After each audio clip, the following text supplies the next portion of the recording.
Capacitor एक ऐसा उपकरण है जो ऊर्जा को संग्रहित करने का काम करता है। ये एक ऐसा घटक है जो इलेक्ट्रिकल सर्किट में बहुत महत्वपूर्ण भूमिका निभाता है।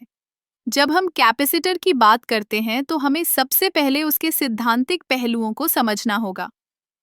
कैपेसिटर में दो कंडक्टर होते हैं जिन्हें प्लेट्स कहा जाता है और इनके बीच एक इंसुलेटिंग सामग्री होती है, वो है जिसे डाइलेक्ट्रिक कहते हैं।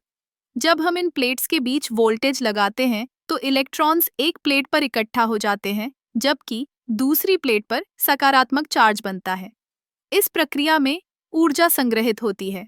कैपेसिटर में ऊर्जा का भंडारण करने का सिद्धांत बहुत सरल है। ऊर्जा, जिसे हम U से दर्शाते हैं, इस फॉर्मूले से मापी जाती है। UA मानदु CV2, यहाँ C कैपेसिटेंस है और V वोल्टेज है। ये फॉर्मूला हमें बताता है कि कैपेसिटर में ऊर्जा का भंडारण वोल्टेज के वर्ग के साथ बढ़ता है। इसका मतलब है कि अगर हम वोल्टेज को दोगुना करते हैं तो ऊर्जा 4 गुना बढ़ जाती है। अब कैपेसिटर के प्रकारों पर नजर डालते हैं। सबसे सामान्य प्रकार के कैपेसिटर हैं सिरेमिक, इलेक्ट्रोलाइटिक और टैंडम। सिरेमिक कैपेसिटर छोटे होते हैं और उच्च आवृत्तियों के लिए उपयुक्त होते हैं। इलेक्ट्रोलाइटिक कैपेसिटर उच्च कैपेसिटेंस के लिए जाने जाते हैं, लेकिन इनका वोल्टेज सीमित होता है। टैंडम कैपेसिटर का उपयोग विशेष अनुप्रयोगों में किया जाता है, जैसे कि ऑडियो उपकरणों में। कैपेसिटर का उपयोग केवल ऊर्जा संग्रहण तक सीमित नहीं है।